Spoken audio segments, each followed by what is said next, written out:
Olá pessoal, tudo bem? Vamos a mais uma aula. Então nós estamos no livro de Anatomia e Fisiologia. Hoje nós vamos aprender a classificação dos ossos. Estamos na página 28 do nosso livro. Nós temos vários tipos de ossos dentro do nosso corpo. Cada um tem um nome diferente. Então vamos conhecê-los. Nós temos os ossos longos, que eles são tubulares.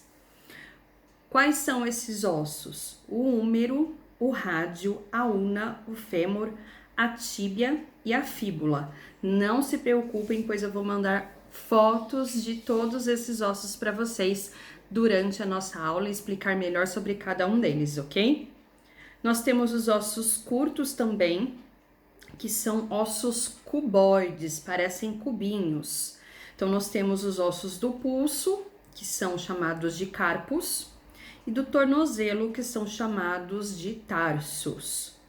Nós temos os ossos planos, eles são achatados, ou laminares. São os ossos do crânio e a escápula, que fica aqui. Temos também os ossos irregulares, que são ossos que possuem várias formas diferentes. Eles não têm uma forma definida, então a gente tem as vértebras. Temos os ossos sesamoides, que são ossos encontrados entre os tendões, que é a patela ou a rótula. E os ossos pneumáticos, que são ossos que contêm uma cavidade interna, onde possui ar dentro dessa cavidade. São os ossos do crânio, aqui os ossos do nosso rosto. No livro de vocês têm a imagem desses ossos. Mas como que o esqueleto é dividido? Então, o esqueleto ele pode ser dividido em duas partes principais, que é a parte axial, que a gente já viu um pouquinho o que é, e a parte apendicular. Então, a axial é a parte superior do nosso esqueleto. Nós temos nela as vértebras, o tórax, e ela forma o eixo principal de suporte do nosso corpo. Protege também todo o nosso sistema nervoso central e esses órgãos do tórax, o pulmão e o coração, que são órgãos vitais. Nós temos a parte apendicular, como eu disse para vocês. O que é a parte apendicular? É a parte inferior do nosso corpo. São os membros inferiores que se articulam com o esqueleto. Mas, como eu digo para vocês, nem tudo são flores, né? Então, nós temos também as doenças do nosso esqueleto. Vamos conhecer algumas delas. Eu aqui só vou falar os nomes, porque a gente vai ver em mais detalhes como ela funciona, né? E como pode ser tratada dentro da nossa aula. Então, nós temos a bursite, nós temos a osteoporose, a entorse, a espinha bífida, nós temos também a escoliose, a osteomielite e a cifose. Além disso, bem aqui no finalzinho, a gente também tem a poliomielite, que já é uma doença, graças a Deus, erradicada no nosso país. Na página 32, então, nós temos uma atividade. Qual é ela? Vocês vão ter que fazer uma pesquisa e fazer uma lista de recomendações para evitar que as doenças que a gente viu em aula sejam desenvolvidas precocemente. Então, vocês vão fazer uma pesquisa e verificar como que eu posso prevenir essas doenças que a gente ouviu agora, ok? Vou corrigir esse exercício durante a nossa aula. Na página 33, temos o capítulo 6, que é o sistema nervoso. O sistema nervoso ele é um conjunto de rede de células transmissoras. Transmissoras do quê? De impulsos, um impulso nervoso, como se fosse uma eletricidade que passa. A eletricidade não passa durante o fio até chegar ali no interruptor, a gente acender e a luz se acender? Pois é, no nosso corpo também corre essa corrente, que é o impulso nervoso, que através dos nervos vai até o local aonde está acontecendo algo ou até o nosso cérebro levando a informação do que está acontecendo. Então, as células do sistema nervoso, elas têm a função de captar as mensagens e os estímulos do ambiente, interpretar essa mensagem, ver o que está acontecendo e arquivar essa mensagem para quando algo acontecer novamente, eu já sei o que é, já tenho a resposta, tá?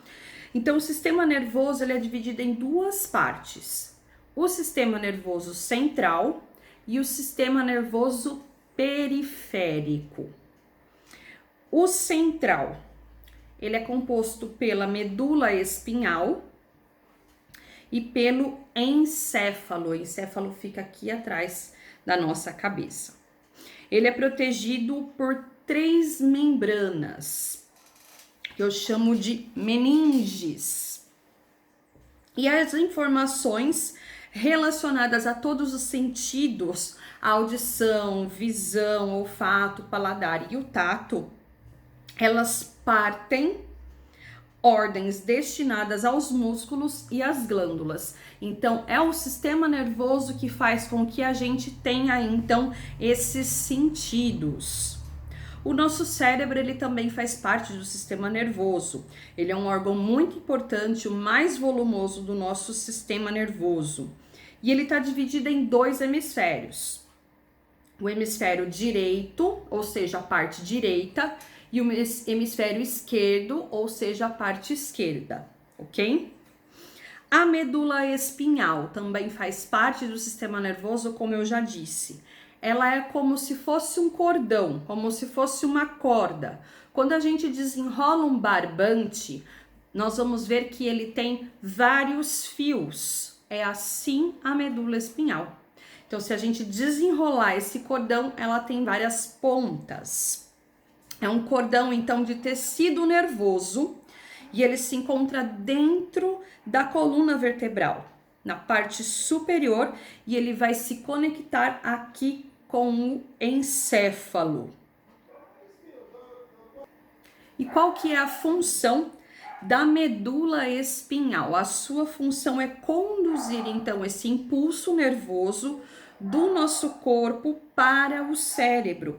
E aí vai coordenar todos os movimentos involuntários, que são aqueles que a gente não consegue controlar. Nós temos também o cerebelo, como eu já disse para vocês, que fica aqui na parte de trás da nossa cabeça, né, embaixo do nosso cérebro. E ele, o que o cerebelo faz? Ele coordena os movimentos do nosso corpo, todo movimento preciso, mantém também o nosso equilíbrio. Quem mantém o equilíbrio do corpo é o cerebelo. Nós temos o encéfalo. O encéfalo é o conjunto de órgãos, vamos dizer assim. Então, ele é formado pelo cérebro, pelo cerebelo. Embaixo dele eu tenho o tronco encefálico. Então, esses 3 formam o encéfalo. E como eu disse para vocês, nós temos a segunda parte do sistema nervoso, que é o sistema nervoso periférico, ou a gente pode abreviar de SNP. Ele é formado por o quê? Ele é composto pelos nervos cranianos. Sim, dentro do nosso crânio, aqui embaixo do nosso cérebro, nós temos nervos que saem dele e correm por todo o nosso corpo. Nós temos também os nervos que saem da espinha, então os nervos espinhais.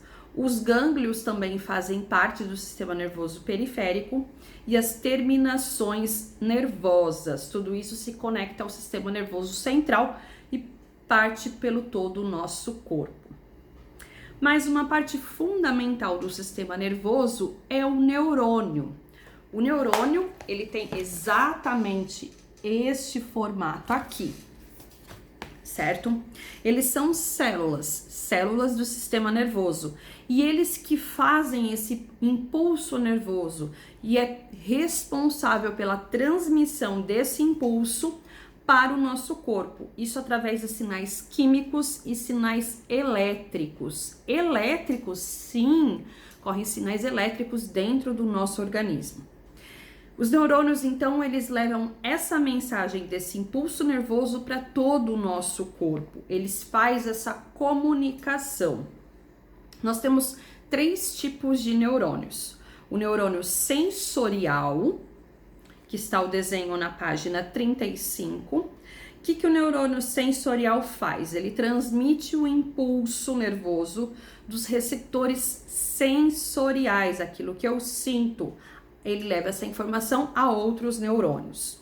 Neurônios motores, eles transmitem a mensagem da célula dos músculos, por exemplo, que respondem por meio de uma contração. Então, o nosso músculo não contrai e relaxa. Então, essa informação é transmitida através do neurônio motor.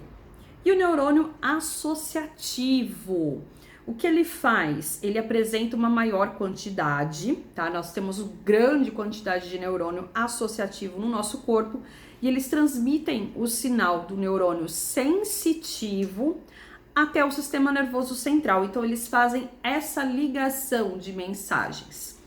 Certo, pessoal? Mas nós temos as doenças também do sistema nervoso. Quais são elas? Mais uma vez, eu só vou falar o nome delas, que a gente vai aprender em detalhes dentro da nossa aula. Então, nós temos a esclerose múltipla, que é uma doença do sistema nervoso, a epilepsia, a doença de Alzheimer, o acidente vascular cerebral, ou pode ser chamado de acidente vascular encefálico, e a doença de Parkinson. Então, pessoal, estudem, façam a pesquisa, que é o exercício da página 32, que a gente vai corrigir em sala de aula, ok? Então, até a nossa próxima aula. Tchau, pessoal!